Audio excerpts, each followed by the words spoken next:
Orient bell tiles studio से आप देख रहे हैं एबीपी न्यूज। नमस्कार, एबीपी न्यूज पर हाजिर हूं मैं रुमाना इसाक खान। मातृभूमि का वक्त हो गया है। हम शुरू करने जा रहे हैं वो बुलेटिन जो आपको दिन भर की खबरों से अपडेट करता है और साथ ही एक भी खबर नहीं छूटने की गारंटी देता है। तो सबसे पहले वो 4 खबरें जिनसे इस वक्त पूरे देश की नजर जिन पर टिकी हुई है, एक एक करके आपके सामने रखते हैं। पहली खबर जुड़ी है जासूस ज्योति मल्होत्रा से। ज्योति मल्होत्रा से पूछताछ जारी है और अब खुलासा हो रहा है कि वो ऑपरेशन सिंदूर के वक्त भी देश से जुड़ी जानकारियां पाकिस्तान को भेजने का काम कर रही थी। दूसरी खबर भी ज्योति के पाकिस्तान प्रेम से जुड़ी है और यह सच सामने आया है ज्योति की डायरी से, जिसका एक एक शब्द उसके पाकिस्तान प्रेम की दास्तां सुना रहा है। अब तीसरी खबर आज भारत में फैले उन जासूसों से जुड़ी है जो हैं तो हिंदुस्तानी, लेकिन देश में उनकी मौजूदगी पाकिस्तान के स्लीपर सेल के तौर पर है। और दिन की चौथी बड़ी खबर आज जो दिखाने वाले हैं मातृभूमि में आपके सामने पाकिस्तान के उस कार ब्रिगेडियर की खबर है जो भारत के हमले से बचने के लिए जाकर एक मस्जिद में छिप गया था। तो सिलसिलेवार तरीके से इन तमाम खबरों का रुख करेंगे और सबसे पहले बात ज्योति को लेकर हो रहे बड़े खुलासे की। जैसे जैसे जांच आगे बढ़ रही है, एक के बाद एक खुलासे सामने आ रहे हैं। सूत्रों के मुताबिक ज्योति के पास से पुलिस ने 3 मोबाइल फोन्स, 1 लैपटॉप बरामद किया है। इन सभी की फोरेंसिक जांच की जा रही है। पुलिस को शक है ज्योति ने अपने मोबाइल से दानिश और पाकिस्तान के अधिकारियों से हुई चैट्स डिलीट कर दिए हैं। ऐसे में सवाल बड़ा है कि आखिरकार उस चैट में ऐसा क्या था जो ज्योति ने डिलीट किया। पुलिस के सूत्रों के मुताबिक ज्योति दानिश से नवंबर 2023 से लेकर मार्च 2025 तक लगातार संपर्क में थी। तो जांच एजेंसियों के सूत्र यह बता रहे हैं कि ज्योति ने पाकिस्तान हाई कमीशन में तैनात रहे अधिकारी दानिश से अपने संबंधों को लेकर झूठ बोला है। और वो कौन कौन से झूठ हैं आगे सिलसिलेवार तरीके से आपको बताएंगे। ज्योति दानिश से क्या बात करती थी, ये सच सामने आना अब बहुत जरूरी हो गया है, क्योंकि सूत्रों के हवाले से जानकारी सामने आ रही है कि ज्योति जो है ऑपरेशन सिंदूर के वक्त दानिश और ज्योति दोनों के बीच बातचीत चल रही थी। जब पंजाब में ब्लैकआउट हुआ था तब भी दानिश और ज्योति चैट कर रहे थे, मतलब एक दूसरे से बातचीत कर रहे थे और बाद में ज्योति ने ये दोनों चैट मोबाइल से डिलीट कर दिए। सवाल यह है कि इतने संवेदनशील मौके पर ज्योति आखिर दानिश से बात क्या कर रही थी। यह सवाल अपने आप में बड़ा हो जाता है और इस सवाल का जवाब जानना इसलिए जरूरी क्योंकि ज्योति सिर्फ भारत में पाकिस्तान उच्चायोग के अधिकारी ही नहीं बल्कि पाकिस्तानी खुफिया एजेंसी ISI के संपर्क में थी। एक कदम की दूरी और हम अभी पाकिस्तान में हैं। एक कदम दूर पाकिस्तान। Welcome to Pakistan. हरियाणा के हिसार से गिरफ्तार यूट्यूबर ज्योति मल्होत्रा के इस पाकिस्तान दौरे पर बड़ा खुलासा हुआ है। सूत्रों के हवाले से खबर है कि ज्योति एक बड़े जासूसी नेटवर्क का हिस्सा हो सकती है। सूत्रों के मुताबिक ज्योति के जरिए पाकिस्तानी खुफिया एजेंसी ISI भारत के खुफिया एजेंट्स की पहचान करना चाहती थी। ISI ने इस काम के लिए ज्योति को मोहरा बनाया था और वो ISI के बिछाए जाल में फंस चुकी थी। मैं जा रही हूँ आज पाकिस्तान, वो भी विदाउट वीजा। ये खुलासा ज्योति और ISI के अधिकारी अली हसन के बीच हुई व्हाट्सएप चैटिंग से हुआ है। चैट में साजिश का पूरा प्लान सामने आया। चैटिंग में अली हसन ने ज्योति से कोड वर्ड में पूछताछ की कि जब वो अटारी बॉर्डर गई थी तो वहाँ उसे कोई अंडरकवर एजेंट तो नहीं मिला जिसे किसी खास प्रोटोकॉल के तहत एंट्री दिलाई गई हो। देखिए दोनों के बीच बातचीत में क्या हुआ। जब आप गए थे अटारी, वहाँ प्रोटोकॉल किस किस को मिला था? किसको मिला? मुझे तो नहीं मिला। इट मीन कोई अंडरकवर पर्सन हो जैसे। यार पता चल जाता है देखकर आपको कैसे निकालना था या उसको कैसे अंदर लेकर आना था। It's my matter. उसको अंदर गुरुद्वारे में ले आना था, आपने रूम में दोनों को बिठा देना था। अभी लगे रहो। नहीं, इतने पागल थोड़ी ना थे वो। मतलब साफ है, अली हसन की बातों को ज्योति समझ रही थी और उसे जवाब भी दे रही थी कि ऐसा कोई अंडरकवर एजेंट साथ नहीं आया।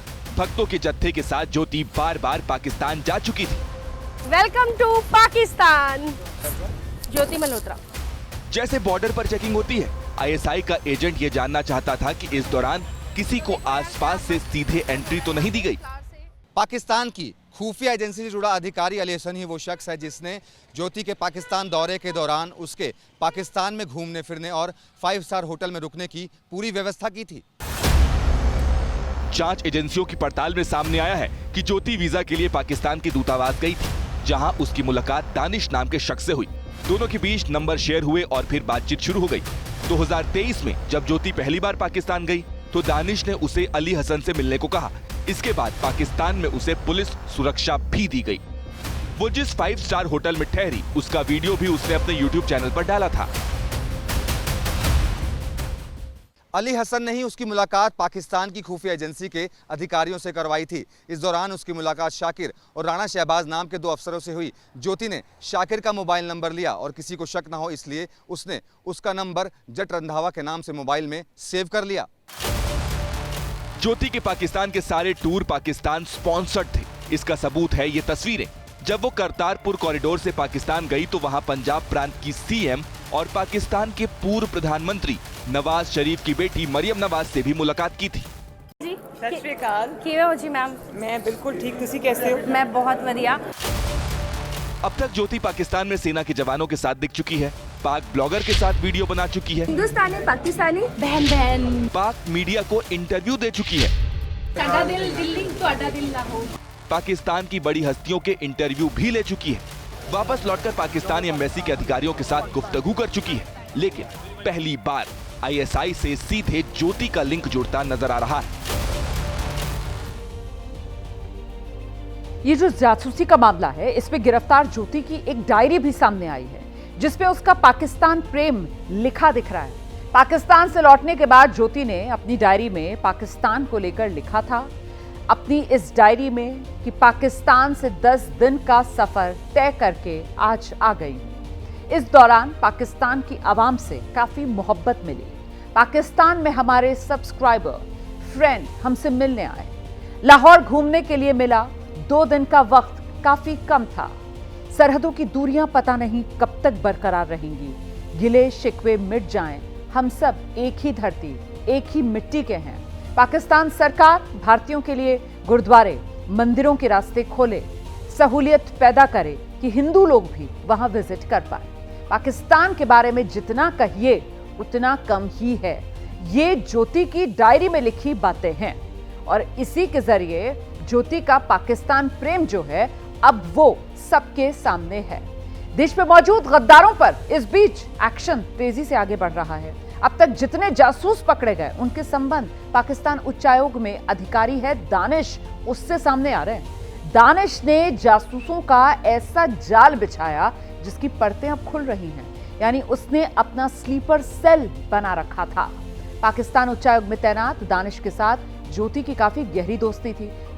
पंजाब के मलेरकोटला की रहने वाली गजाला भी दानिश की करीबी। दानिश गजाला को पैसे भेजता था। इसके अलावा रामपुर के रहने वाले शहजाद से भी सीधे संपर्क में दानिश। हरियाणा के नूह के मोहम्मद तारिफ की भी दानिश से काफी जान पहचान थी। इसके अलावा यामीन भी दानिश के संपर्क में था, जो पाकिस्तान के लिए जासूसी का काम कर रहा था।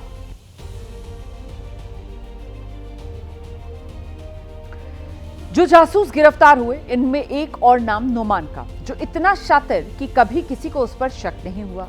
और अब बड़ी खबर मैं आपको बता दूं, मोबाइल में 70 से ज्यादा पाकिस्तानी नंबर नोमान के मिले हैं। आईएसआई हैंडलर इकबाल काना के संपर्क में था नोमान।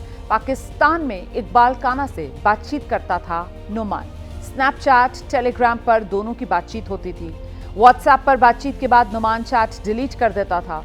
नोमान जब पाकिस्तान गया तो वहां पाकिस्तान के अधिकारियों से भी उसकी मुलाकात हुई थी।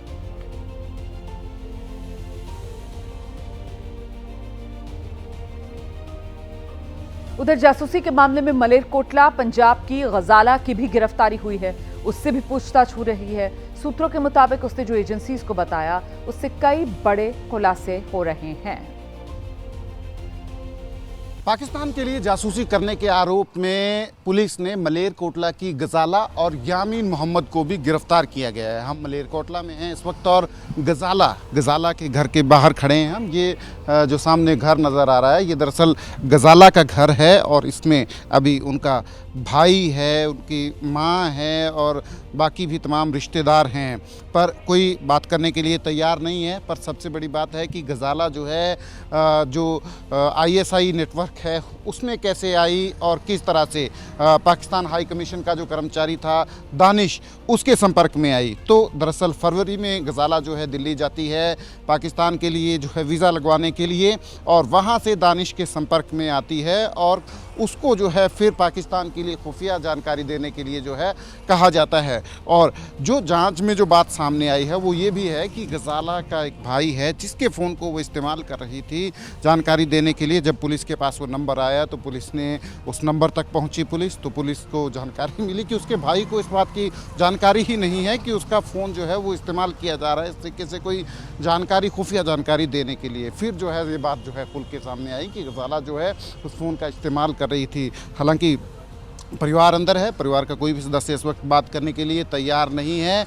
यामीन मोहम्मद और गजाला दोनों को मलेरकोटला से पुलिस ने गिरफ्तार किया है। फ़िलहाल उनसे पूछताछ जो है चल रही है। पर पुलिस जो है पंजाब और हरियाणा में खासकर जो है जो ISI के लिए जो काम कर रहे हैं जासूस उनको लगातार पकड़ रही है। और गजाला और यामीन मोहम्मद का भी एक केस जो है, क्योंकि सबसे पहले यही केस था जिसमें जो है दानिश नाम के पाकिस्तान के जो एम्बेसी में काम करता था कर्मचारी, उससे संबंध सामने आए और फिर उसके बाद पंजाब सरकार ने जो है केंद्र सरकार से संपर्क किया और उसके बाद दानिश को जो है पर्सोना नॉन ग्राटा जो है वो डिक्लेयर किया गया। परिवार बात करने के लिए तैयार नहीं है, पर जो जांच में सामने आया है वो यही है कि गजाला ने जो है फ़ोन अपने भाई का इस्तेमाल किया और उस फ़ोन से जो है जानकारी जो है पाकिस्तान बैठे अपने हैंडलर्स को दी, जिसकी जानकारी खुद इसके भाई को भी नहीं थी। गजाला को लेकर और भी खुलासे हुए हैं। उसने जो भी सूचनाएं पाकिस्तान भेजी वो उसने अपने मोबाइल से नहीं बल्कि अपने भाई के मोबाइल फोन से आगे बढ़ाई। पुलिस जब इसकी जांच कर रही थी तो गजाला के भाई ने इस बात की जानकारी होने से कि उसके मोबाइल से पाकिस्तान जानकारियां साझा की गई हैं इनकार कर दिया। उसके नंबर से खुफिया जानकारी पाकिस्तान को भेजी गई, इस बारे में भाई को कोई जानकारी नहीं थी गजाला के।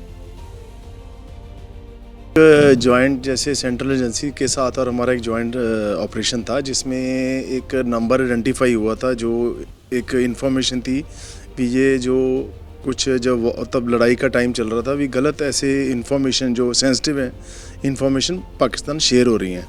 तो जब उसको हमने राउंड अप किया तो उसका नाम गजाला था, वो लोकल मलेरकोटला की रहने वाली थी, डिवोर्स हुआ उसका।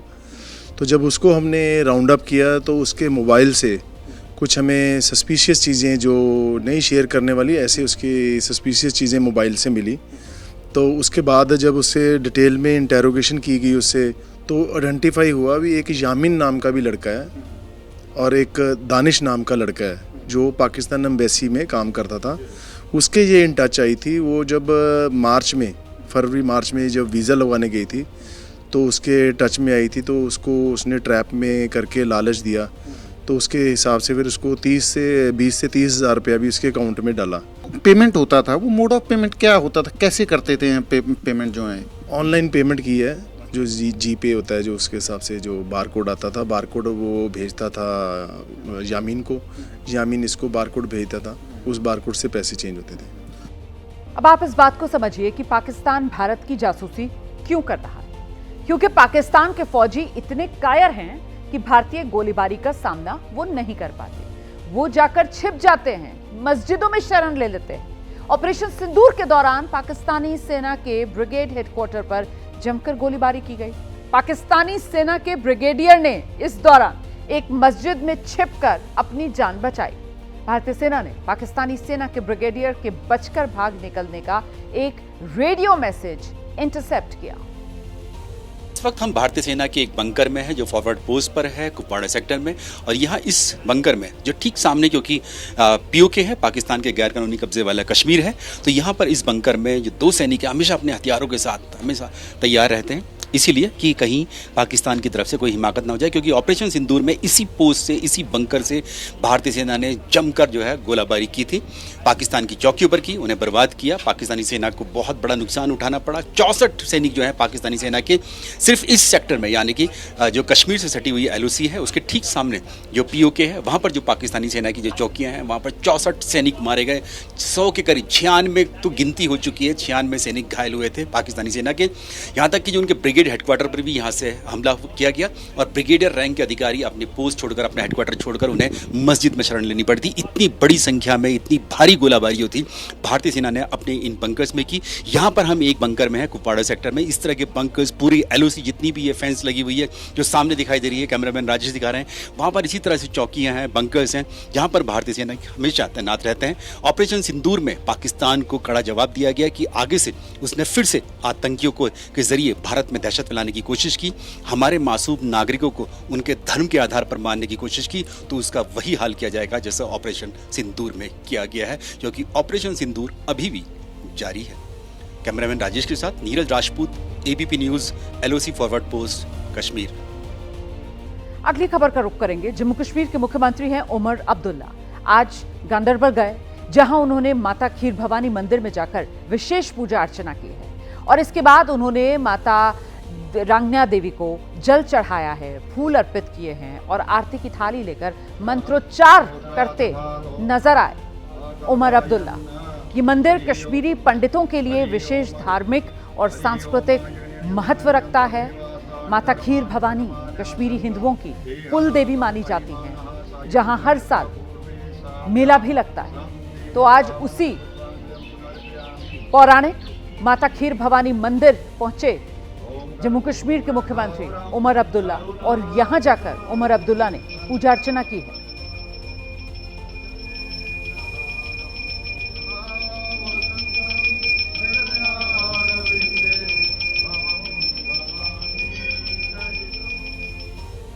और अब मातृभूमि में आपको लेकर चलेंगे LOC पर।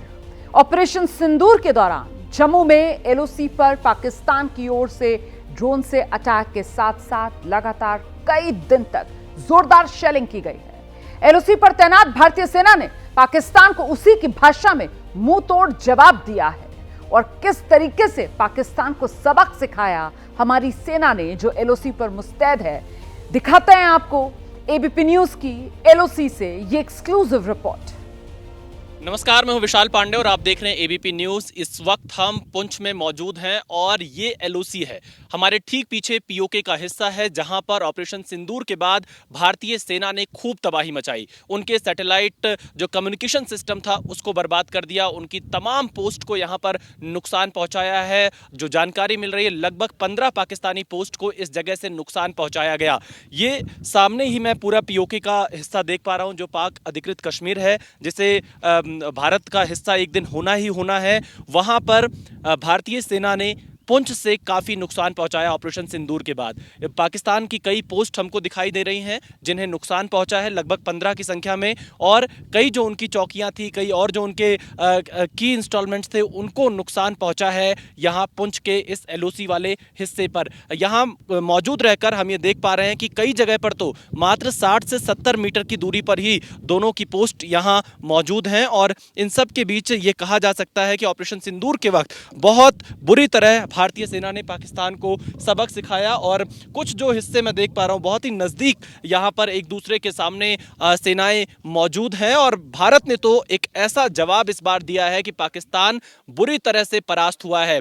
कुछ जवानों का यह भी कहना है कि 3 दिन तक तो हमने पाकिस्तान को बुरी तरह से उनके हर एक हमले का जवाब दिया, उन्हें मिट्टी में मिलाया। जैसा प्रधानमंत्री ने कहा था कि गोली अगर पाकिस्तान से आती तो भारत की तरफ से जवाब गोला से दिया जाना चाहिए, तो उसी तरह से भारत ने गोला से जवाब दिया है। और इस तरफ आप देखिए, ये कुछ हिस्से हैं हमारी पोस्ट के आगे, ठीक POK का हिस्सा हमको दिखाई पड़ रहा है, जहां पर भारी तादाद में भारतीय सुरक्षा बलों ने, भारतीय सेना ने नुकसान पहुंचाया है। और ये कहा जा रहा है कि अभी भी हमारी इंटेलिजेंस एजेंसीज इसको वेरीफाई कर रहे हैं कि कितनी तादाद में नुकसान पहुंचा, लेकिन जो प्राथमिक जानकारी मिल रही है उसके मुताबिक 15 पोस्ट तो आसपास में ही पाकिस्तान की ध्वस्त कर दी गई थी। उनका जो कम्युनिकेशन लाइन है इस एलओसी पर पाकिस्तान का, उसे भी ऑपरेशन सिंदूर के वक्त जब पाकिस्तान की तरफ से हमला करने का प्रयास किया गया तो भारतीय सेना ने तुरंत नष्ट कर दिया। यानी वो अब कम्युनिकेशन भी नहीं कर पा रहे हैं। इतनी बुरी हालत पाकिस्तान की इस पोस्ट से कर दी गई। कुल मिलाकर कहा जा सकता है कि भारतीय सेना बलों का जो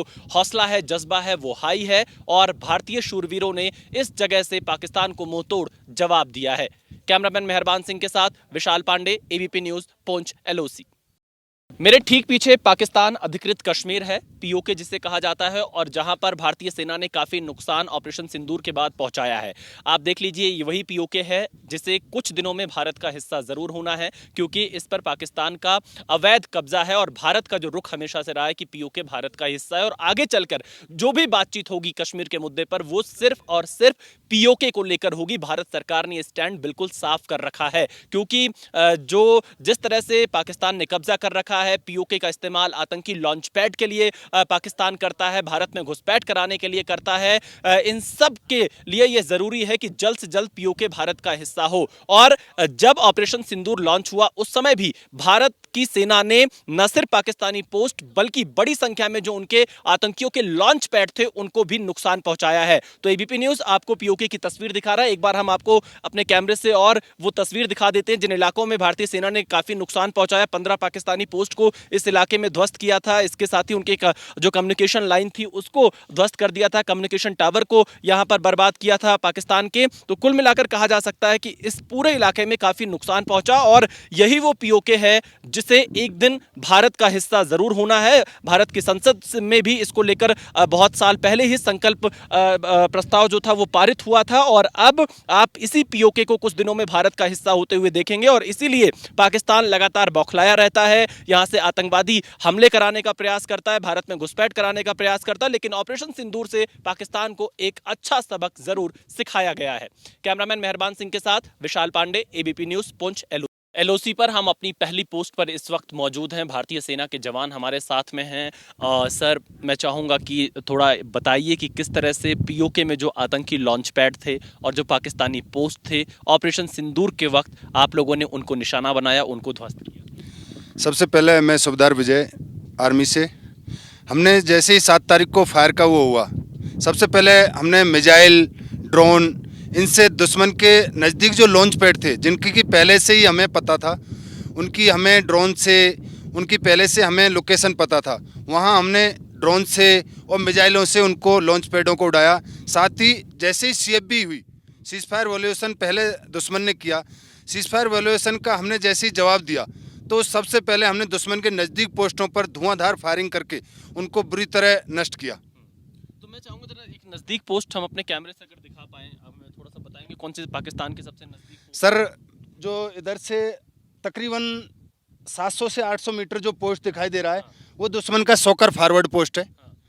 उससे आगे जो पोस्ट है वो KWD है, सोकर पोस्ट है। ये दुश्मन की 650 मुजाहिद के पोस्ट हैं। अच्छा, तो इनको भी नुकसान पहुँचाया उसने? जी सर, यहाँ से काफ़ी नुकसान पहुँचाया। आप मेरे दाहिने देखोगे तो इधर लियो कॉम्प्लेक्स है दुश्मन का, जिसको कि लियो लंगर एक्सचेंज ऑफिसर हट बोलते हैं। उस पर भारी तादाद में हमने फायर डालकर दुश्मन की बैंकर को ही नष्ट नहीं किया, दुश्मन के जवानों को भी बुरी तरह कैजुअल किया। जी, और इसके अलावा उनका कम्युनिकेशन सिस्टम भी हम लोग को सुनने में आया था कि ध्वस्त कर दिया गया था, ख़त्म कर दिया गया था। यहाँ पर देखो, कम्युनिकेशन सिस्टम का जो हमारे इंट या सोर्स हैं उनसे पता लगता है कि जहां हमारे पोस्ट के नज़दीक जो भी कम्युनिकेशन सिस्टम होगा उनका वहां जाकर बम गिरेगा या जो भी वो गिरेगा तो उससे निश्चित है कि कम्युनिकेशन सिस्टम तो ख़त्म होना है। तो अब क्या आकलन है आपका कि कितना डरा होगा पाकिस्तान इस बार, कितना नुकसान हुआ है पाकिस्तान का इस बार यहाँ पर? मैं आपको बता देता हूँ, जितने कभी पिछली बार हमने जितने भी उनसे ऑपरेशन किए या दंड दिया है उससे कई गुना बढ़कर हमने इस बार पाकिस्तान को दंड दिया है। उसको हमने देखा है, वो बुरी तरह डरा है। इस बार भगदड़ मची उसमें, और उसने सीज फायर का ऐसे नहीं किया कि अपने आप, उसने डर कर ये सीज फायर का वो किया है। तो देखिए, डर कर सीज फायर किया पाकिस्तान ने, ये कहना है भारतीय सेना के जवान ने, और हम बिल्कुल एलओसी पर खड़े हैं। पाकिस्तान की पोस्ट हमको दिखाई दे रही है जिसे भारतीय सेना ने बिल्कुल तबाह कर दिया है, पाकिस्तान को बड़ा नुकसान यहां से पहुंचाया है और ये कहा जा सकता है कि भारतीय सेना की ताकत के आगे पाकिस्तान एक बार फिर घुटनों पर आया। कैमरामैन मेहरबान सिंह के साथ Vishal Pandey, ABP news, Poonch LoC. इस वक्त मैं पुंछ में एक फॉरवर्ड लोकेशन पर मौजूद हूं जहां से पाकिस्तान की जो पोस्ट है पीओके पर उसे लगातार निशाना बनाया गया। लेकिन उससे पहले क्योंकि पाकिस्तान की प्रोपेगेंडा टीम यह दावा करती थी कि भारत को काफी नुकसान पहुंचाया है, लेकिन आप देखिए हम अपनी सबसे फॉरवर्ड पोस्ट पर मौजूद है और हमारे सब कुछ यहां पर सुरक्षित है। एक भी कहीं भी जरा सा भी नुकसान हमको दिखाई नहीं दे रहा है। तो पाकिस्तान के झूठ और प्रोपेगेंडा की पोल यहीं पर खुल जाती है। अब हम आपको एक बंकर में लेकर चलते हैं जहां से हमारी नजर लगातार पाकिस्तान की पोस्ट पर लगी हुई है। अगर वो जरा सी भी हरकत करेंगे तो हमारी सेना की जो गोली का निशाना होगा वो सीधे सीधे पाकिस्तान की पोस्ट तक जाएगा, उन्हें भारी नुकसान पहुंचाएंगे। ये एक बंकर है और ऑपरेशन सिंदूर के वक्त इस बंकर ने इतना ऐतिहासिक काम किया कि पाकिस्तान की जो पोस्ट रही वो संभल ही नहीं पाई। उसको पता ही नहीं चल पाया कि गोलीबारी कहां से हो रही है, कैसे हो रही है, कितनी तादाद में हो रही है। तो ये फॉरवर्ड लोकेशन पर एक बंकर में हमारी एक पोस्ट है। मीडियम मशीन गन आपको यहां पर दिखाई देगी जिससे लगातार निशाना बनाया जाता है और इसका निशाना सीधे तौर पर पाकिस्तान की पोस्ट पर है। और यहां से हम पाकिस्तानी पोस्ट देख भी पा रहे हैं, पाकिस्तान की पोस्ट पर इसका निशाना है। और उस दिन भी जब ऑपरेशन सिंदूर के बाद पाकिस्तान ने सीज फायर का उल्लंघन किया तो भारत ने यहां से मुंहतोड़ जवाब दिया। यह हमारी एक फॉरवर्ड पोस्ट है जहां से बंकर में मौजूद रहकर हम यहां से उनकी चौकियों को निशाना बनाते हैं। ये तस्वीरें बहुत खास हैं और बताती हैं कि हमारी जद में पाकिस्तान की हर पोस्ट है और हर एक पोस्ट को हमने यहां से निशाना बनाया, उसे ध्वस्त किया, बर्बाद किया। अब जो जवान यहां पर मौजूद हैं उन लोगों से मैं बातचीत कर लेता हूं क्योंकि इन्हीं वीर जवानों की वजह से, इन्हीं शूरवीरों की वजह से हमारे भारतीय जो सैनिक हैं इनकी वजह से ही इतना बड़ा ऑपरेशन सफल हो पाया। मैं चाहूंगा सर थोड़ा सा इस तरफ आइए। क्या है ये बंकर, किस तरह से जवाब दिया और कैसे पाकिस्तान हमारे इस लोकेशन से डरता है? और साथ ही क्योंकि पाकिस्तान ने प्रोपेगेंडा फैलाता है कि भारत को नुकसान कर दिया, लेकिन हमें तो कोई नुकसान दिखाई नहीं दिया। सर जी, पाकिस्तान ऐसे ही प्रोपेगेंडा फैला रहा है। हमारा कोई भी नुकसान नहीं हुआ, कोई हमारी कैजुअल्टी नहीं हुई। लड़ाई के दौरान थोड़ा बहुत तो चलता रहता है, लेकिन हमारे पक्के डिफेंसेज और हमारी आले दर्जे की ट्रेनिंग से हमने दुश्मन को सीज फायर वायलेशन के दौरान मुंह तोड़ जवाब दिया और उस पर भारी मात्रा में फायर डालकर उसकी बहुत ज़्यादा कैजुअल्टी की। जब ऑपरेशन सिंदूर हुआ, सीज फायर का उल्लंघन पाकिस्तान ने किया, कितनी देर तक यहाँ से गोलीबारी चलती रही? जैसे ही रात के तकरीबन 1:30 या 35 मिनट के लगभग सीज फायर का उल्लंघन हुआ था, तो सबसे पहले सीज फायर का उल्लंघन पाकिस्तान ने किया था। जैसे ही उसका फायर हमारे ऊपर आया तो कुछ सेकंडों के लिए हमने उसके फायर को जज़ब किया और कुछ सेकंडों में ही हमने उस पर वापस फायर किया और भारी मात्रा में उस पर फायर डालकर उसके बंकर, उसका जो एडमिनिस्ट्रेशन की कार्रवाई और उसकी कैजुअल्टी को हमने अंजाम दिया। अपने इस एमएमजी की दूरी कितनी है? पाकिस्तान की पोस्ट आपकी जद में है इससे? ये पाकिस्तान की पोस्ट है जो हमारे सामने है, उसकी लगभग 500 मीटर की दूरी है और 500 मीटर की दूरी पर इस एमएमजी से हमने कारगर फायर डाला था। उसको सटीक निशाना, उसके लूप होल के अंदर हमने फायर डाला है। सर देखिए यहाँ पर बहुत ही सटीक निशाना और 500 मीटर की दूरी पर पाकिस्तानी पोस्ट पीओके में एलओसी पर और वहां पर इसी तरह से निशाना बनाया गया। तो आप कह सकते हैं कि इन्होंने ऑपरेशन सिंदूर को सफल बनाया, पाकिस्तान को सबक सिखाया और भारत देश को सुरक्षित रखा, हमारी भूमि को सुरक्षित रखा और हमें बिल्कुल भी नुकसान नहीं पहुंचा। तो इसके लिए यही सब लोग बिल्कुल पूरी तरह से इस सीमा पर तैनात रहे। बहुत धन्यवाद सर, आपने देश की रक्षा की, हम लोग आपको सैल्यूट करते हैं। तो आप कह सकते हैं कि यही देश के वीर जवान हैं जिन्होंने हमें और आपको सुरक्षित रखा। कैमरामैन मेहरबान सिंह के साथ Vishal Pandey, ABP news, Poonch, LoC. आगे बढ़ते हैं, अगली खबर का रुख करते हैं। ऑपरेशन सिंदूर को लेकर विदेश मंत्री एस जयशंकर के बयान पर राहुल गांधी ने सवाल दागे थे। इसके बाद अब इस मुद्दे पर सियासत गरमाई है, बीजेपी पलटवार कर रही है। राहुल गांधी की घेराबंदी बीजेपी आईटी सेल ने एक पोस्ट के जरिए की जिसमें पोस्टर साझा किया गया है। राहुल गांधी को आधा चेहरा राहुल गांधी का है, आधा चेहरा पाकिस्तान के सेना अध्यक्ष जनरल आसिम मुनीर का है। एक तो ये पोस्टर है जो साझा किया गया है और वहीं एक अन्य पोस्ट के जरिए राहुल गांधी को नए जमाने का मीर जाफर करार दिया गया है। साथ ही अमित मालविया ने तस्वीर साझा करते हुए जिसमें आधा फोटो राहुल गांधी का और आधा फोटो पाकिस्तान के सेना प्रमुख जिहादी जनरल मुनीर का है, उस पर लिखा है राहुल गांधी पाकिस्तान की भाषा में बोल रहे हैं, क्या अगला निशाने पाकिस्तान? Question mark.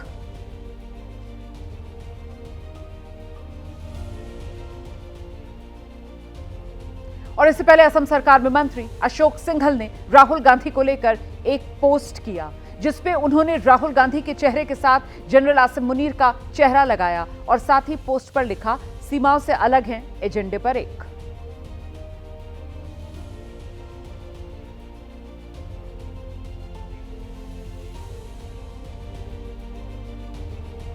कांग्रेस और बीजेपी में तेज हुई पोस्टर वॉर। कांग्रेस ने पोस्ट के जरिए बीजेपी पर अब निशाना साध दिया है। पवन खेड़ा ने विदेश मंत्री एस जयशंकर पर निशाना साधा। विदेश मंत्री एस जयशंकर नए जमाने के जयचंद हैं, ये पवन खेड़ा की तरफ से कहा गया है। मामले में एकदम निश्चिंत रहें, ये निशाने पाकिस्तान पहले भी इन्हीं के नेता को मिला, मोरारजी देसाई को, और तो किसी को मिला नहीं इस देश में, और आगे भी इन्हीं के 3 नेता अभी लाइन में हैं। हम नहीं हैं उस लाइन में। हमने तो पाकिस्तान के 2 टुकड़े किए थे बिना अमेरिका से डरे, तो हम तो नहीं उस लाइन में आ सकते। अडवाणी जी जिन्ना की मजार पे जाकर बड़े कसीदे उनकी शान में पड़े थे, एक तो वो हैं लाइन में सबसे आगे, मोदी जी से भी आगे। मोदी जी बिना बुलाए मियां नवाज शरीफ के यहाँ बिरयानी खाने गए, वो भी लाइन में हैं। फिर पठानकोट में एयरबेस का निरीक्षण करने आईएसआई को बुला दिया और आईएसआई को क्लीन चिट भी दे दिया, तो डबल काम किया उन्होंने पाकिस्तान के लिए। और जयशंकर जिन्होंने at the start of the operation Pakistan को बता दिया कि हम सिर्फ आतंकी ठिकानों पर हमला करने वाले हैं, लेकिन जयशंकर शायद निशाने पाकिस्तान लेने से पहले अमेरिका से अनुमति लेंगे, क्योंकि वो अमेरिका के बहुत नजदीक हैं, बिना अनुमति के नहीं लेंगे।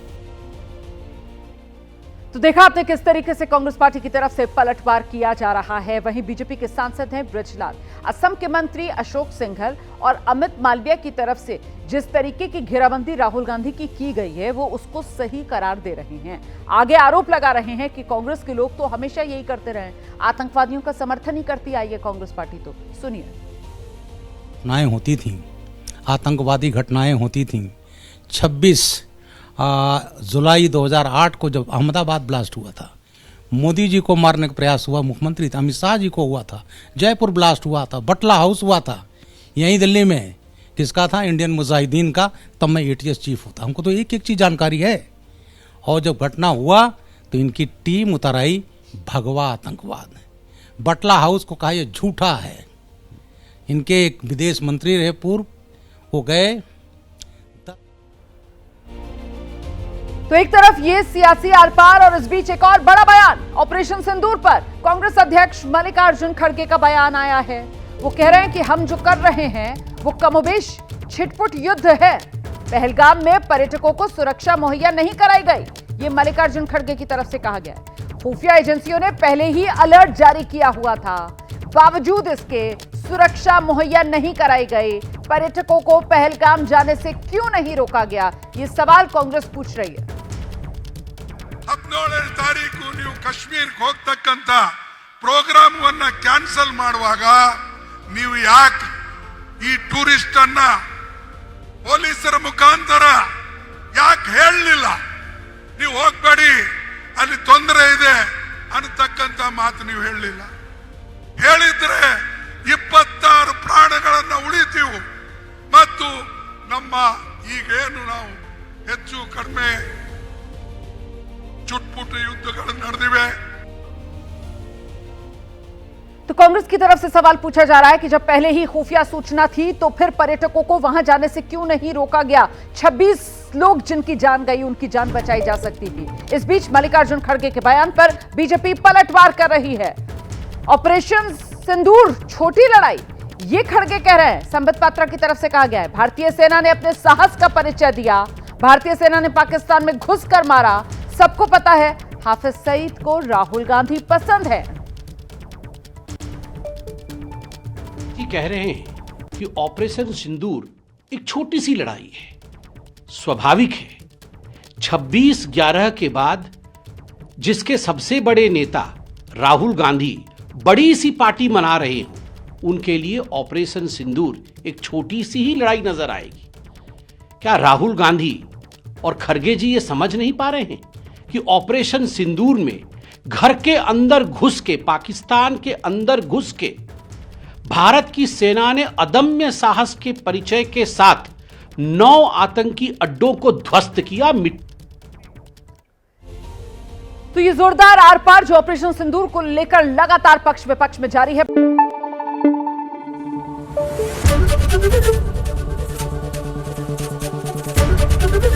एबीपी न्यूज आपको रखे आगे।